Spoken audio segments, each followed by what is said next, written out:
So welcome each and every one of you to this particular course on molecular docking, titled as Advanced Molecular Docking.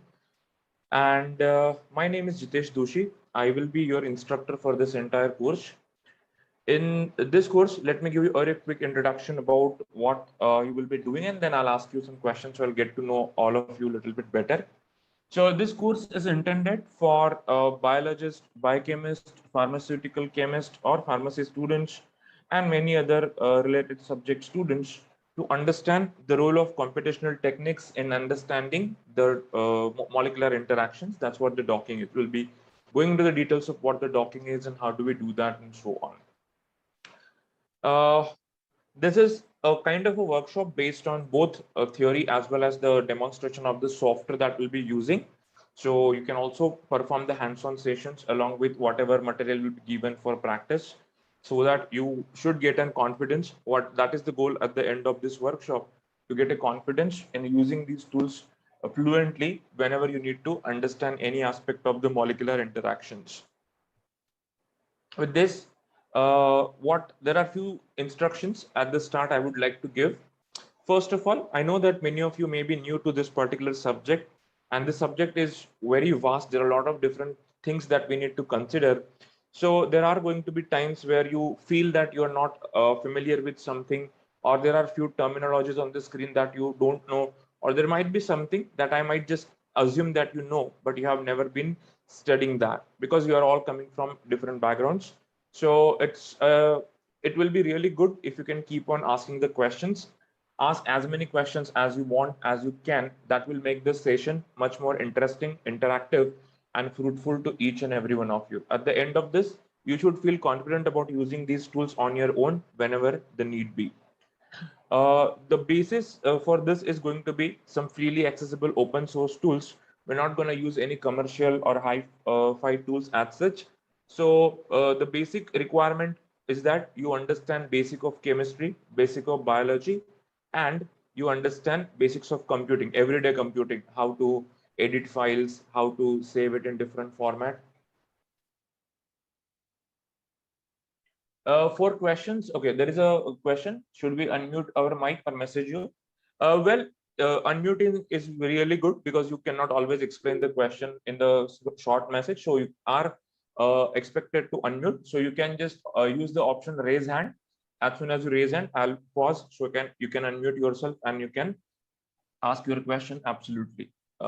Or if you feel that it can be answered later, or it's just something related that you want to put on record and maybe answered later is fine, then you can put it in the message as well. So as soon as I get to that, or I stop talking about what I'm discussing, I will answer that also. Both are absolutely fine. All right. So yeah. So as I mentioned, the goal of this workshop is to get your basic understanding from biological and chemical sciences to the computational sciences and understand how they can be related. Now, I would like to know a little bit about all of you. First of all, so I can already see your names. What would help me articulate this session to be fruitful for all of you is that you let me know your field, what kind of field you're studying, which year you're studying, if you're studying or working, just let me know that you're working as a lecturer, professor, or researcher, whatever it is. And along with that, also give yourself kind of how much understanding you have about molecular docking, so that I know whether I should start from the basics or directly jump into the advanced stuff as it is titled. So you can rate yourself in molecular docking from 1 to 5, 1 being you do not know anything about it, 5 being you have used it at some point in your work or so on. So just kindly do that, each and every one of you. Just give me your subject, year, and your rating in understanding of the doc. So I'll articulate it so that everybody will be uh, able to utilize this platform in a much better capacity. So do that quickly.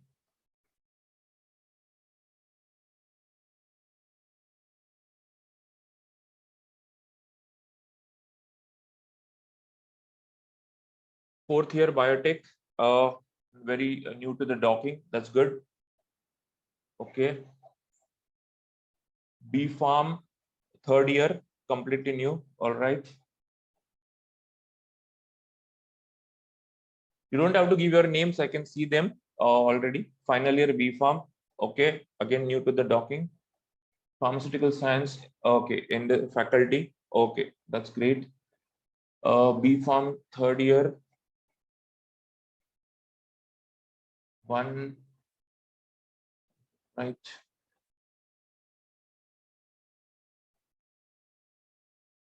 New to the subject, B.Tech, Biotech, rating 3, all right. B Farm final, some understanding, all right. B Farm, okay, all right. That's really good to see that we have a spectrum of audience starting from the earlier years of the B Farm to the master's levels, biotech, and others as well. And most of you, I can see, majority of you are at the beginning of this particular topic. So definitely, I'll be starting with the basics itself, and like we'll talk about each and every aspect of this process so that you understand and don't miss on anything. All right. B Farm third year, okay, mostly B Farm and biotech. So I think the basic background that you need, you already have that. That is basic of chemistry and basic of biology. Both of those will definitely be known to you. So we can start. All right then, guys. So let's start our today's introductory session. Today is just the first day, so we will mostly talk about some basic things that we need to set up the foundation of molecular docking. We'll get a quick introduction, and then we'll move on to some of the ways by which we can use these type of techniques in variety of different ways. Some applications we'll talk about, some limitations we'll talk about, and then we'll talk about some practical aspect of performing the molecular docking. So again, I welcome all of you to this particular session on introduction to the molecular docking. And let's start. What is the basis of molecular docking? First of all, what does it do, or why do we need this kind of a technique in the first place? So let me tell you, whenever in our normal studies, experimental analysis, whenever we need to understand a certain biochemical process or a biochemical reaction, whether it has happened or not, we use variety of biochemical reactions, as you know, and they are manifested in variety of different ways to be able to understood what is causing those to or whether the reaction is happening or not. For example, here are three different, just some of the examples. So we have here a test which is called as a catalyst test. So this test is usually done to understand the presence of certain microorganisms which contain the enzyme catalase in them. The test is very simple. You take your microbial culture, you mix it with the hydrogen peroxide. If the catalase enzyme is present, this enzyme converts the hydrogen peroxide into water and oxygen. Oxygen is released as a gas, and this causes the effervescence or bubbles. And this is how we know that the test is positive. If it doesn't happen, then we say that the test is negative. There is another test over here where we are performing the target identification by simple microscopic imagery. So in this case, you can see that we are using a very specific inhibitor for a target, and to understand that target is present, we can see the cells before the treatment and after the treatment, and we can see there will be a huge change in the morphology depending on what kind of target has been chosen. So microscopic imagery is another way of identifying these things. Then we have simple reactions like, for example, ligand binding assay, in which we perform the assay or titrate it by different concentrations and mix it with the required reagents. And if the binding happens, then there are some indicators, some markers, which will tell us whether the reaction has happened or not. The color intensity can also tell us sometimes about at what extent the reaction happened. So these are just few. There are many other biochemical reactions that we do on a day-to-day basis to understand whether the molecules that we are expecting, they have interacted with each other or not. Ultimately, no matter how do we manifest these reactions as a macroscopic form, ultimately the basis for each one of this reaction to really happen in nature is exactly the same. That is the molecular interactions or molecular recognition. We'll talk about this process, which is very relevant to the molecular docking. What is happening here in this first case? There is a catalase enzyme which is capable of converting hydrogen peroxide to water and oxygen. So when we put a large amount of this hydrogen peroxide with the culture, the hydrogen peroxide molecules, they will go and bind to the enzyme in their substrate binding site. The enzyme will convert them into or break them into the water and oxygen. That is what the chemical reaction will happen. So the molecular interaction here is very important. If these two molecules are not able to interact with each other, you will not see the result of the test. Similarly here, when you are using a selective inhibitor for a certain target, the molecule goes and inhibits the protein. That means it inhibits the enzyme in its activity. Thus enzyme is no more active, and it causes it to cause a change of physiology, which will result in the change in the morphology of the cell if it is an important part of the cell's morphology. And here also ligand binding, as a for example, what happens when the ligand is binding to a certain target or its receptor, that will release inactivate the protein in some way, or maybe release some product. Ultimately that will be identified by some other indicators, and that will give us this colors. So no matter what we see in the outside, at the basis of this is the molecular interaction. That is the basic chemistry that happens. So the thing is that if we can understand these chemical reactions in their structural form or at the level of the molecular structures, then we will be able to estimate these interactions well before we have to perform these experiments. So the molecular docking works on the principle of the molecular recognition, and that is why we use this. So molecular docking is an kind of alternate way of identifying whether the given two molecules interact with each other or not. And these can be a variety of different types of molecules, but mostly it is used to understand the interaction between the biological macromolecules and the small molecular ligands or other biomolecules. So that is the main domain in which this technique was developed for. So very quickly, let's talk about the molecular recognition process itself, and then we will shift to some basic chemistry, just a quick review. But at any point, if you feel that something is not familiar, let me know. We can discuss that in more details or in an elaborate form, and then only we will go ahead. So as I mentioned, for molecular docking to be understood, we need to understand the underlying process of molecular recognition. As you know, in the nature, in any system which is consisting of molecules, all molecules are always in a constant state of motion, what we call as a Brownian motion. And any cellular process only happens when there is an interaction or a recognition of one molecule by other molecule as its partner.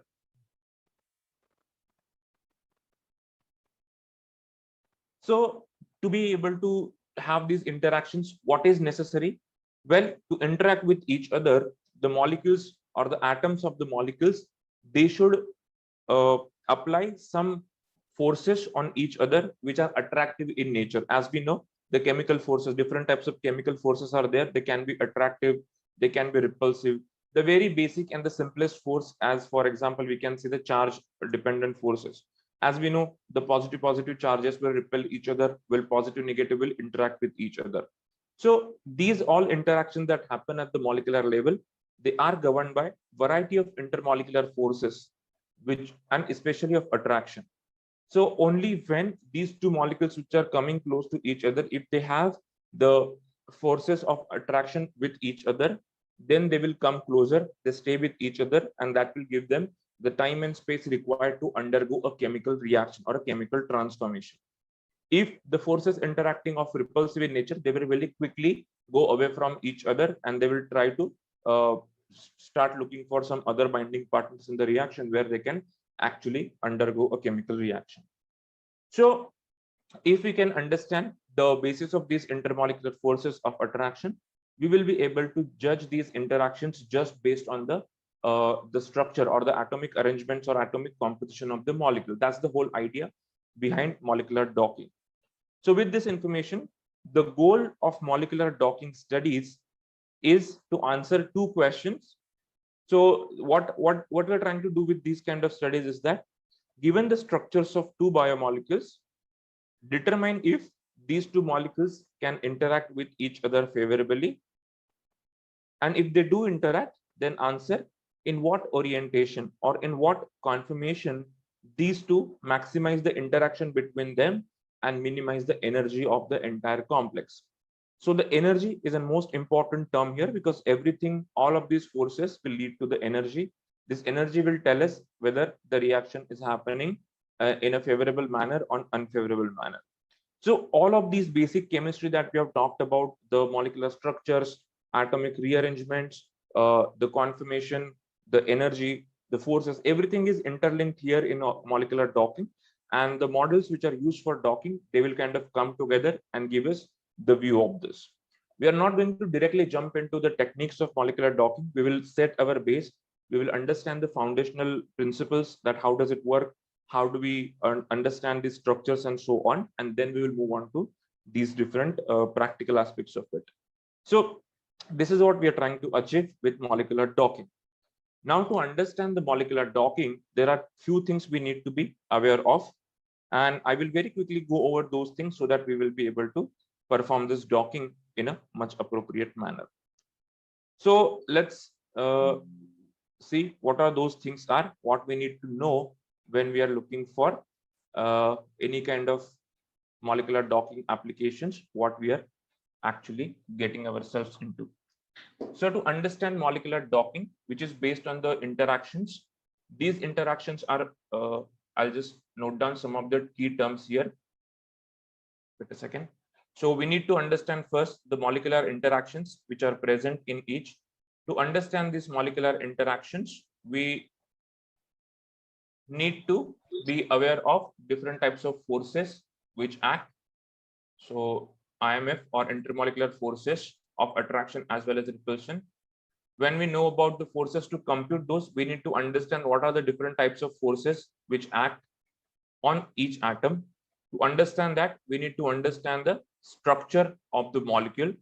The structure of the molecule consists of different atoms, different bonds, and with this different conformations that they can have. So these are the key terms of the basis of structure we need to understand to be able to see where it comes from.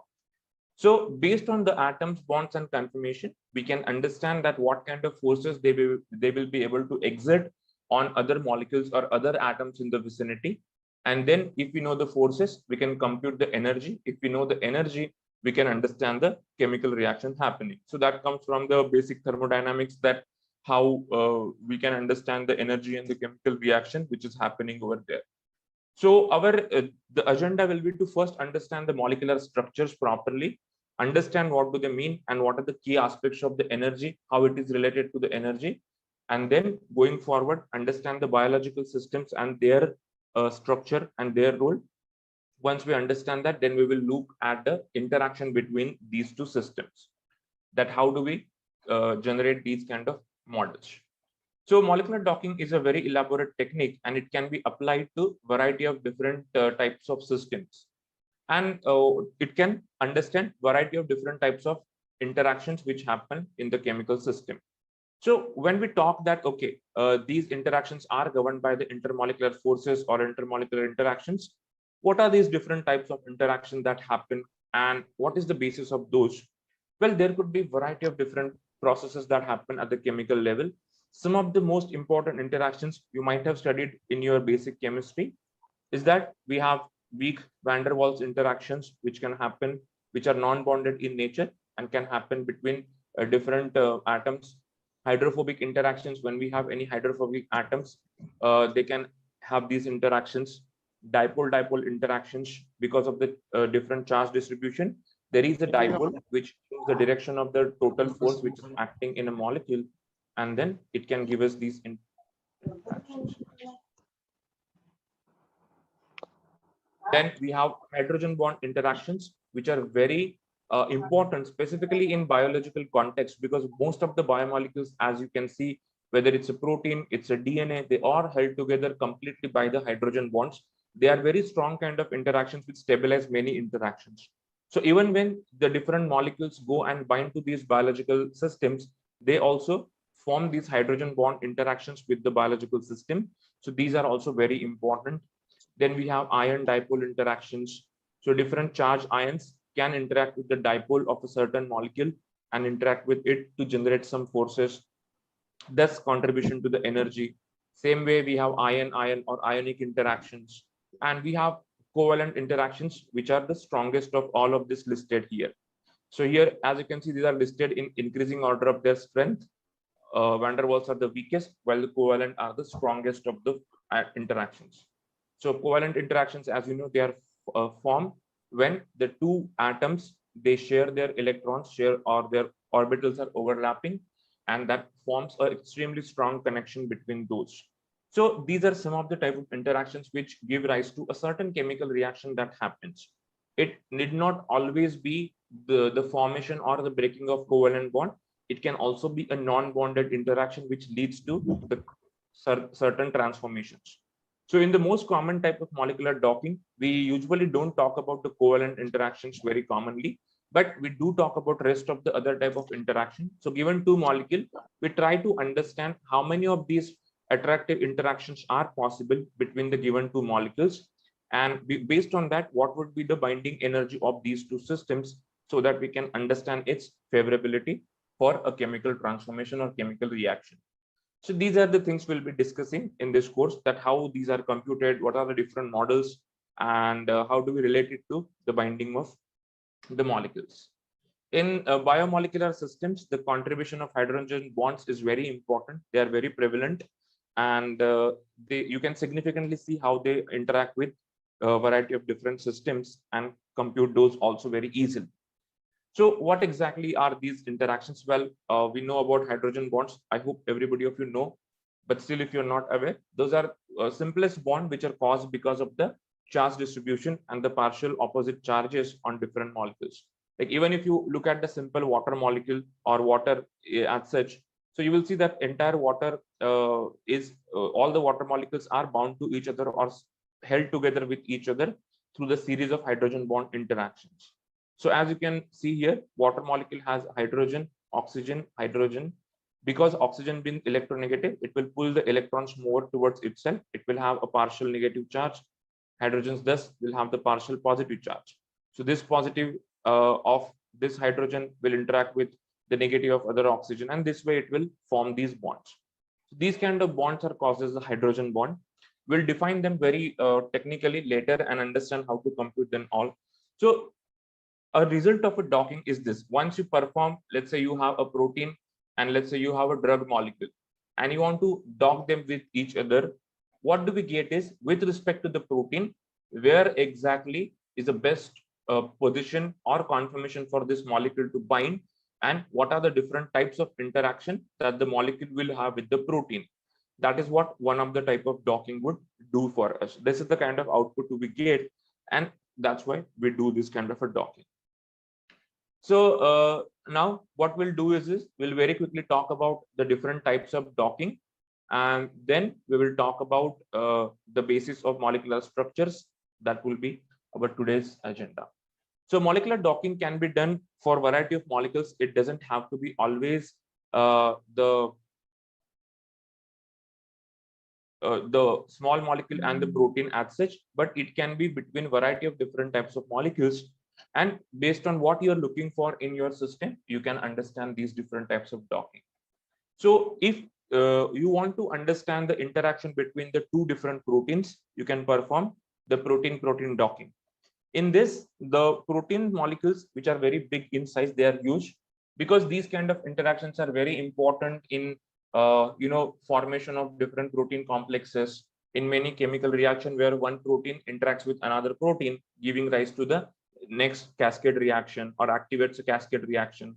To understand these biomolecular associations, you can use the protein-protein docking as a way to understand how two proteins talk to each other and how do they communicate, what kind of interactions are used, and so on. You can also identify which surface of the protein is involved, what amino acids are part of it, and you can characterize that in those kind of. What is capsid? I didn't say capsid, I said cascade reaction. Cascade reaction is basically a series of reaction that happens followed one after the other. So when a certain biochemical pathway is activated, it follows a series of reaction. That's what I meant, the cascade reactions that happens. So that is one type of docking that we can perform when your system is a biomolecular system consisting of two or more proteins that can interact with each other.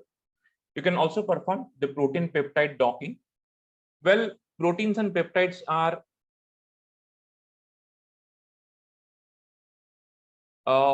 proteins and peptides are kind of similar type of molecules. Both are made up of amino acids, but the difference is that protein is a complete large folded structure that acts as a functional unit, while peptides are very short stretches of amino acid which may interact with the protein as their ligands, as their modulators, and so on. So to understand the interaction between them, what we do is a protein peptide docking. You can also understand the interaction between the proteins and small molecular systems like drug molecules, inhibitors, modulators, or so many other types of molecules are there for which you want, or there could be chemical probes, there could be metal ions. So you want to understand their interaction with the biomolecular system. You can use the protein ligand docking. This is the most common type of study for which the docking is used to understand the interaction between the small molecule, which could potentially be the useful drugs, and their interaction with the proteins, which are the targets for different diseases. So this is one of the technique we'll be discussing in much more details, but others also we are going to discuss in different capacities. You can also perform the docking between the proteins and DNA.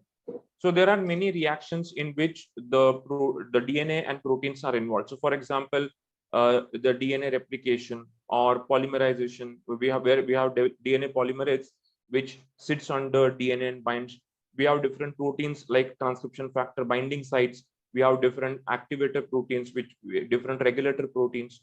So these proteins go and bind to the DNA at a certain sequence or a certain region, and then they carry out the chemical reaction that they are supposed to. We have nucleases which can cleave the DNA. We have many kind of these proteins which are very helpful in this. So to understand the chemical reaction happening between the protein and DNA at that point, we can use the protein DNA docking as a way to understand those reactions. Similarly, the way we studied the protein and ligand docking, ligand is any small molecule which goes and bind to a larger macromolecule. So similarly, we can also understand the chemical reactions between the DNA and ligand. So in this case, you can see here a small molecule which is bound to the DNA to perform a certain reaction.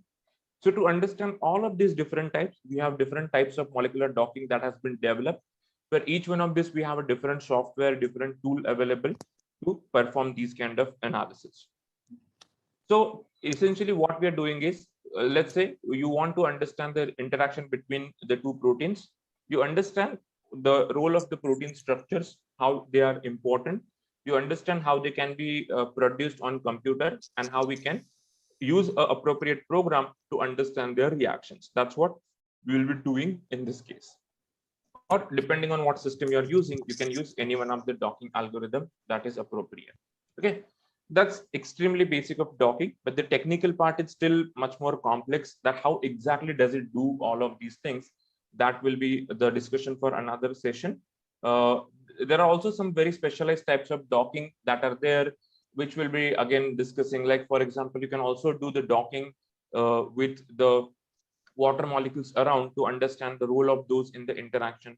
You can also do the docking to understand the flexibility of the molecule. You might have heard about the INDISFIT model of protein enzyme action. If not, we are going to discuss that. What exactly does it mean? So you can do the docking to understand the flexibility and the role of the rotations of amino acids in their positions to understand the molecular interactions. We can also do the metal ion docking, which are very useful if you want to use some metal complexes as a way, or there are a variety of proteins in our body which contains metal ions in them. To perform their docking, we have very specialized forms of docking. All of these different types ultimately do the same thing. As soon as you represent the molecular structures of your system correctly, you will be able to estimate this interaction by using these tools. So the basic requirement for this is that how are we going to represent a molecular structure on a computer? What are the ways and what information is contained into these systems or these information? So we will be talking about these basic today, what molecular structures are and how to be represent them, and then how we're going to use that. So that's the different types of docking that we can have. Docking can also be done with the help of some chemical flexibility, which can be introduced with the molecules. So based on that, the docking can be called as, you will often find two types of docking. Either it will be a rigid docking. Rigid docking is simply means the molecules that you're using are rigid. So you give a structure of a molecule, and exactly as they are, they will be docked. Docking is nothing but finding the best fit. If you want to keep it in the simple terms, finding the best fit between the two molecules, that's what docking means. So rigid docking is the simplest type of docking in which you keep the molecules as rigid just the way they are and just dock it with each other. On the other hand, we also have a flexible docking in which the molecules involved, they are allowed to change their shape. They are allowed to change their conformation. They are allowed to move their atoms around in order to see if there is any other way of this arrangement of these atoms in a structure that can lead to a better energetics or better uh, interactions between the two. So those are also we are going to learn about in this entire course. Now, these are different types of docking. Why do we need the docking? What are the different applications of the molecular docking? What all things we can do with this? We will very quickly go over that. And then let's start about the representation of the molecular structures on competition platform. Molecular docking has been there for some time, and its applications can range in variety of ways in many domains of the biological and biochemical sciences. The basic application I already told you, the goal of the molecular docking is to determine the lowest free energy structure for the receptor and the ligand complex, to understand in which form the two molecules will interact so as to have the lowest energy of binding. The molecular docking can also be used to search the database of molecules and rank them for lead generation. So this application comes from the most important field, which is drug discovery. So to discover the new drug from the molecules which are already available in the databases, we can simply apply this application or this software to find out which molecule has the best possibility of being a lead in our drug discovery study. So that can be used. We can use the molecular docking to calculate properties like differential binding of the ligand to two different macromolecular receptors. This is again a very important step when you want to find out. Let's say, for example, one of the application of this is side effect. As we know, many drugs that we have in our daily usage or we use in our day-to-day life, most of them have some or the other side effects. And many of these side effects are caused because of the cross reactivity of the molecule. That means because the molecule is able to interact with more than one specified targets. It may interact with some other important parts of our body, other important proteins in our body, and that's what might cause some of the side effects. So if you want to study the role of these molecules in potential side effects, you can use the molecular docking as a way to investigate these interactions, to identify what other molecules from the human proteome this molecule will be able to interact with favorably. So that will give you a chance of identifying potential problems in the molecule that you have designed as a drug, just as an example. But there are again many things we can do with this. You can study at the geometric level the structural details of this and understand what kind of geometry is important for the molecule to have an activity. Or you can study the normal protein and its ligand or receptor and its stimulant or enzyme and its substrate. These kind of complexes you can study geometrically, the molecular geometry of course, and understand what kind of geometry is important for these kind of interactions. The molecular docking can essentially be used in enhancing the utility of the small molecules which are potential drug candidates. So for example, to propose the modifications in a molecule and find out what more can be done to make the molecule interact in a better way with the target, we can use that. This process is called as optimization process. I don't think we will be talking much about it in this course. We don't have that much of time, but it can be used. The application of docking also comes when you want to generate a very new molecule, a novel molecule, and test its efficacy before you go to the experimental part on a computer itself. So we can use in de novo design of different leads. Leads are nothing but the compounds which are potentially be successful in the drug discovery projects and so on. A library is just a library of, actually it's not the library design, rather we can use it for library screening, so that if you have a library of compounds that you want to screen for the better activity, you can screen them. So these are some of the areas in which the docking can be very helpful. There are many applications of docking, and there are many systems which have been studied very well with the help of molecular docking. There are many drugs which are come into the market with the molecular docking studies in initial role, so that you can use it in variety of different projects. So with this, I'm going to talk more about molecular docking, but later. Before that, I wanted to make sure that we understand the molecular structures properly, and then we will talk about what kind of software will help us in each one of these studies. All right, let's go to the next presentation.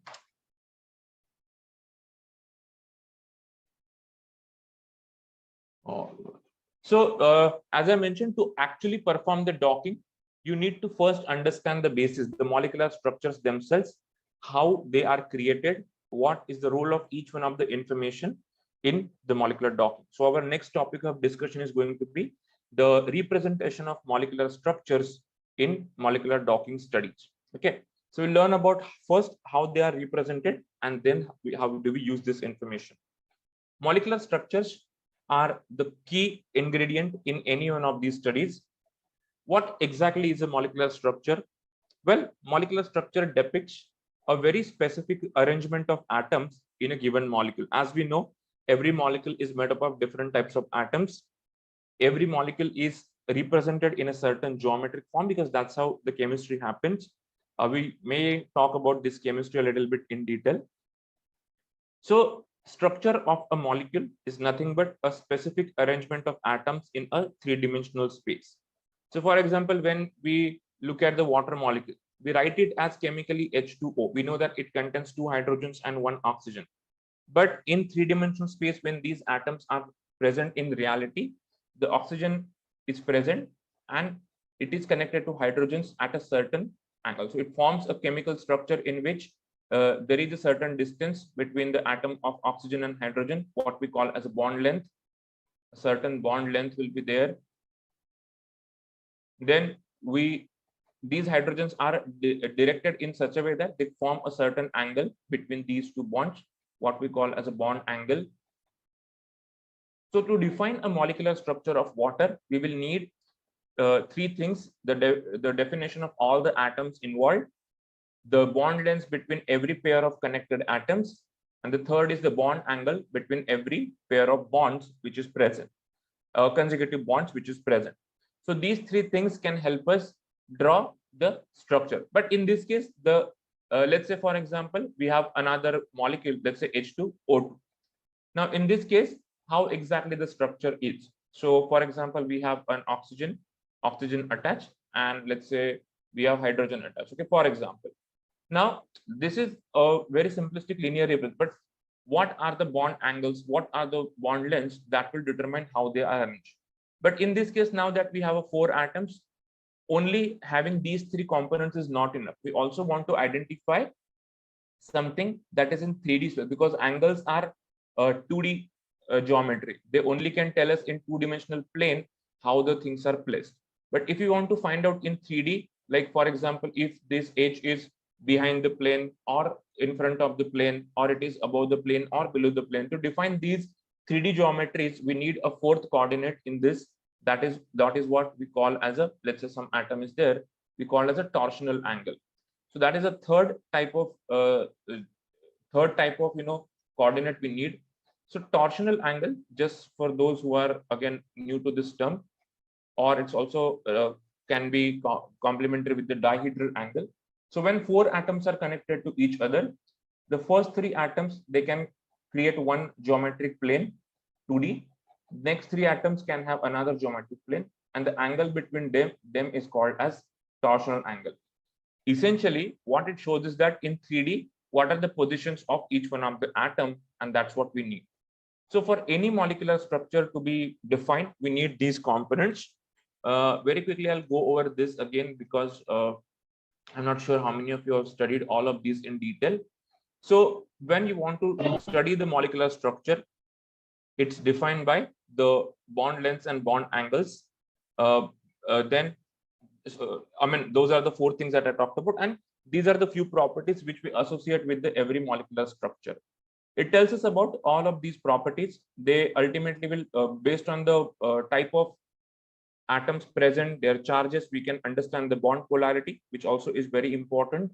And in three-dimensional, they can attain different configurations or different conformations based on the torsional angles that we talked about. So when you want to define a molecule, you want to say that this is the structure of a molecule, you need to give all of these different things associated with the structure. Only then you can say that's a complete molecular structure. Now, why do we have these different angles, different lengths, different polarities? Well, that is because of the chemical theory that you might have already studied, that how do the atoms are made up of, what kind of electron orbitals they have, how do they hybridize with each other, how do they cause the repulsions, electron repulsions, and this form a very certain structure. So that discussion, I don't think I should do it right now. I hope all of you are familiar with that.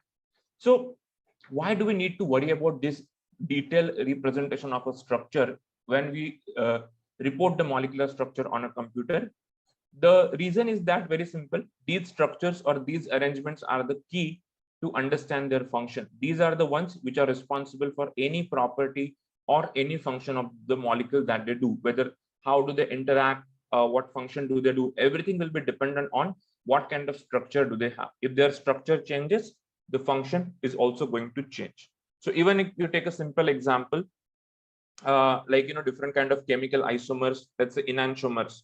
So if the structure in an enantiomer into is a slightly different, just around one atom, but the properties that they possess are completely different from each other. Or you take about the cis trans conformations, again they might have a different properties with when it comes to the binding to certain molecules and so on. So these structures can help us understand the functions very well, and that's why we need to get to the details of this structure when we represent this data.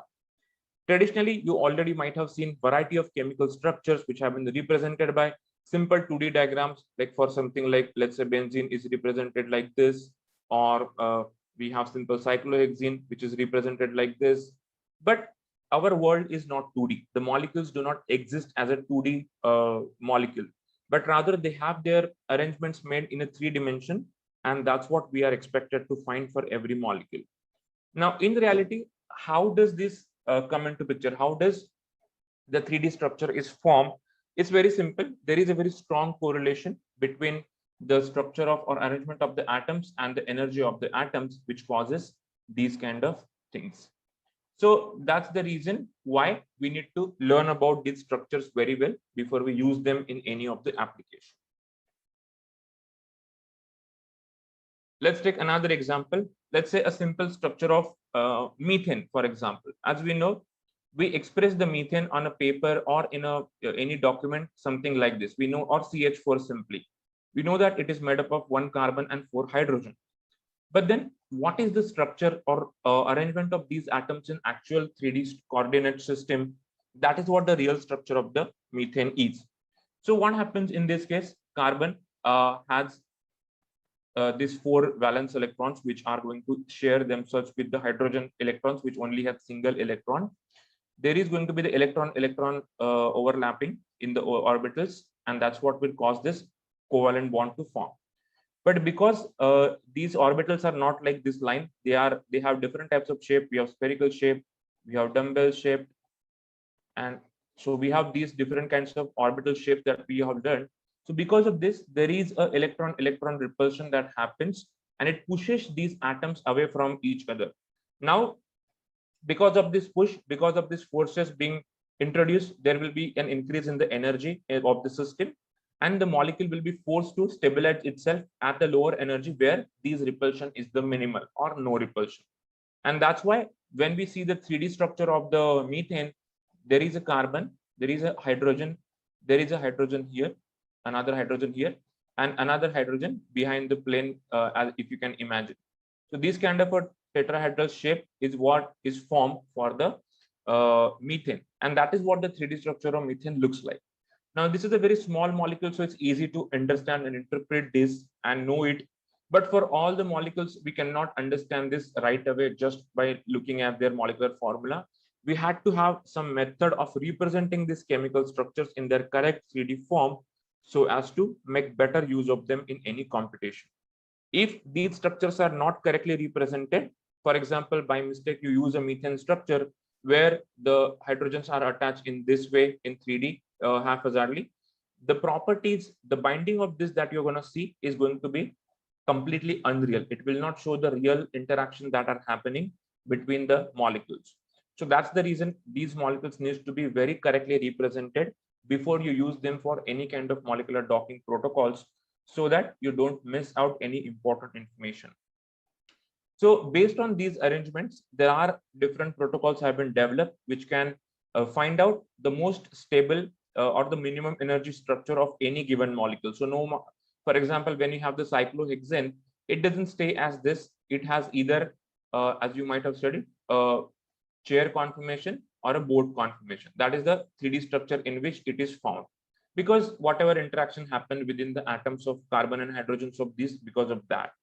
Benzene being a double bond, they are anyways rigid, so we don't have any rotations around them. These atoms cannot really move, they are restricted. So it is always present as a planar molecule. It doesn't change its 3D geometry. So hydrogens, of course, can be there in 3D, but overall, the plane of the ring remains the constant. Now, as and when you go on increasing the size of these molecules, you will see that the different types of structures are possible. One molecule can exist in multiple possible conformations, but it chooses to be available only in very few conformations. Again, the reason is the energy. If it kind of be in any other conformation, it is going to destabilize it, increase the energy, which is not important. So it will stabilize itself at a certain equilibrium position of the atoms and then cause the lowest energy or more stability. So the aim of the molecular docking representation is to represent these molecular structures in their most stable conformation to be used for any kind of computation that we do. Remember that if the structural representation is wrong for your molecules, then we will be having very wrong results in the docking. So just for example, let's say we have a protein, we have amino acid which is bound here. Let's say amino acid has a carboxylic group over here in this way. Okay, let's say it is in the negatively charged state at this moment at a certain pH. So when a small molecule that we are going to have, so if we lock it in a wrong representation or a wrong conformation, what will happen is that it will not be able to interact with these atoms correctly. But it may be some other, let's say we have a simple atom, nitrobenzene, we can. Okay, let's just have a very simple atom. So let's see, we have carbon, we have another one, and we have hydrogens over there, for example. So if you don't represent it a correct 3D, when it goes and tries to bind itself in this, it is going to have a wrong conformation. So the interaction that will be interpreted will be wrong. Now, obviously, we do allow it to have complete flexibility, but there are a variety of problems that can arise, or it may take a longer time to find its conformation, which is not energy minimal. And that is the reason when you are trying to dock these molecules with each other, it's expected that you have the best possible representation of these molecules, which can be, of course, changing from here onwards, but it has to be that. So because of that, these representation matter. How do you represent your molecular structure? How do we compute its 3D structure or geometry? That is all very important. And that's where the topic of molecular representation is very important. So how do we represent these molecules and what actually they kind of show us, what information do they provide us when we use these molecular structures for docking? Before that, is this part, I mean, I know that it's just kind of a revision of everything that has been studied in basic chemistry, but still any point that you are not yet compatible with, let me know. Have you understood why do we need to have a correct representation at least of the molecular structures when we represent them on a computer? This is going to be more complex when it comes to the proteins. Okay. Okay, the question is docking is done between the two things. By that, how can we know the structure of one molecule? Well, for performing the docking, we have to first know the structures of both the entities involved. Whether you want to dock the protein or you want to dock the protein and the ligand, you first have to know the structures of those both. Only then you can perform the docking. From docking, you will not know the structure later. You have to know it before you perform the docking. We'll see where do we get these structures, how do we know the structure for the known molecular entities and so on. We'll talk about some of the databases from where we can get these structures downloaded. So that's where the representation is the key to achieve a better results in the molecular docking. Now 2D structures you already have seen many times, but as I mentioned, 3D structures are more relevant for molecular docking because they represent the most close to reality arrangement of the atoms of all the molecules involved. The 2D structures, why we use them? Usually we use them because they are extremely easy to manipulate, very easy to do the calculations on, but they are far from reality. So these are the different levels of representation of molecular structures. First is a simple nomenclature. So we can represent it by certain name. In this case, phenylalanine. We can represent them 2D structure, which depicts the atoms involved and the connectivity between the atoms. So by looking at this, as you have been trained to understand what this representation means, you know that here we have carbon, oxygen, hydrogen. We have NH2. These are also carbons, as we know. These double lines show the double bonds. So they only show the connectivity and the types of atoms which are present in a given molecule. Apart from that, there are going to be, of course, hydrogens which are implicitly considered. We'll talk about them as well. But in realistic way, this even though these can exist in multiple, so for example, this COOH can be in this direction, this can be in this direction, it can be in this, it can be in this, but in reality we find it only in one of the way. The reason is again those repulsions and the energies which are present. So this, what conformation does it present in reality? That is what we represent in a 3D structure. It tells us every atom's position in the three-dimensional geometric platform, and it tells us what will be the conformation that we are looking for. This is just again a simplified representation of the molecule. We know that these stick means that there is a bond. These tips of the sticks means that there are the atoms. But a more realistic view of looking at the molecular structures is by using the surface representation. What the surface representation does, rather than showing this in a cartoonish or some simplified way, it creates a molecular surface. As we know, every atom is going to have the electrons orbiting around it, a cloud of electrons.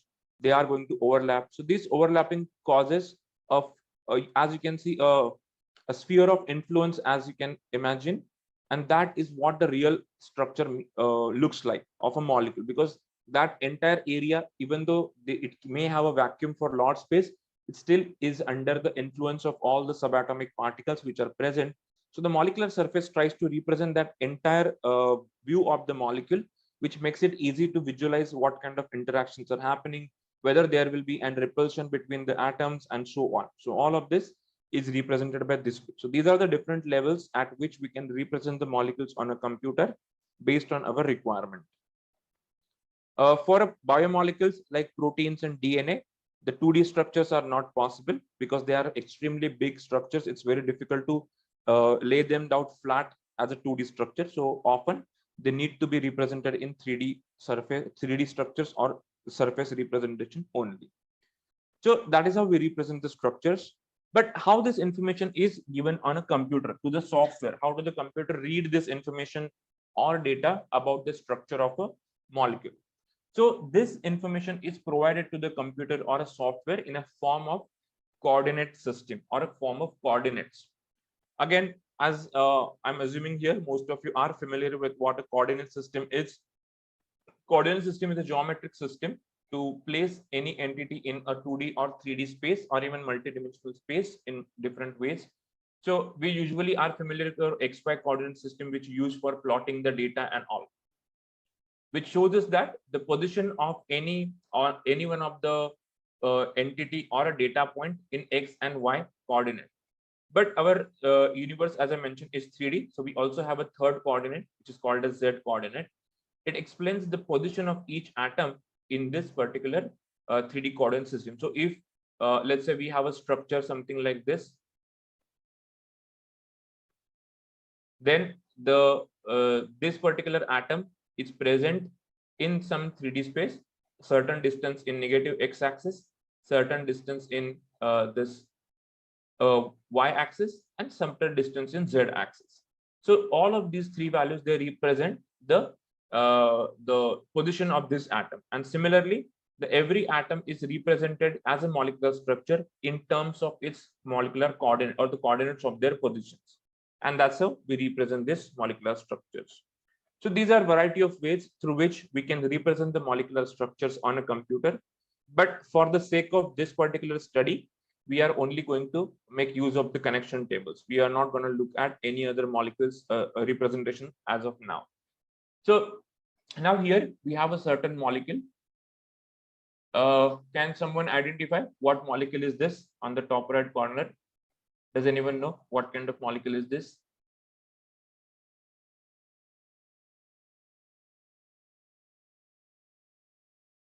Anybody?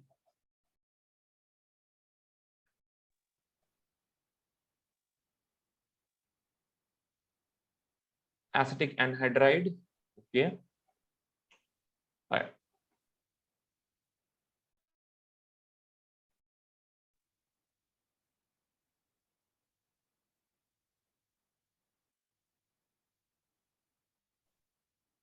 Aspirin, right?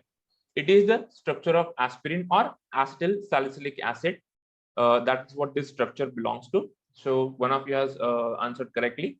Now we know this because we have learned about this. We know what it means. We know that when we see the structure like this, it means that we have this carbon atom here. We have another carbon. This carbon is connected to three other hydrogens because the valency of the carbon is 4. That's why we need to fulfill that, and so on. We know that there is a carbon CH over here.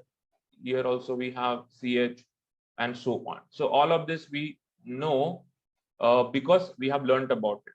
So the same aspirin molecule, when you want to represent its structure on a computer or in a computational file format, how does it use this data? How the molecular docking software understand all of these positions of the molecular structure? So for that, the most common way of representing this entire structure to a computer is by using something that we call as a connection table. Connection table is a table of all the atoms listed one by one and their connections and their positioning. So this is how a connection table looks like. So whenever you download the structure of any molecule from the internet, from the databases, or even if you draw it yourself, ultimately it will be saved as these kind of a data. This is one of the type of data. So what does it represent? As you can see, it's just some list of all the atoms present. So every line in this file, it corresponds to individual atom which is present. So the first line usually states like, which algorithm or which software has generated this file. The next line is a simple identification line which shows how many total number of atoms are there in this molecule, how many total number of bonds are there in this molecule. Then the next few lines, they represent the atoms. Every atom is represented on a single line. So I'll show you what information is there. So this is the first atom. So the first value is the x coordinate that we can draw. The second value is y coordinate, and the third column is a z coordinate. In this case, the z coordinate values are all 0. That means it is a 2D structure. But if it is a 3D structure, you will also have the values which are for z coordinate. The next column represents what type of atom it is. So here you can see at this position, that is -3 and -1, -3 and -1, we have a carbon atom. So that is what it shows us. The second is -3, -2, which is also a carbon. So another carbon is present at this location. So if you follow these coordinates, you will actually be able to draw the entire molecular structure, which is represented just by this structure. So this is how the data is represented by giving the coordinates of all the atoms. Like, as you can see, we have carbons, oxygens, and so on. One thing you will observe here is that there is no mention of any hydrogen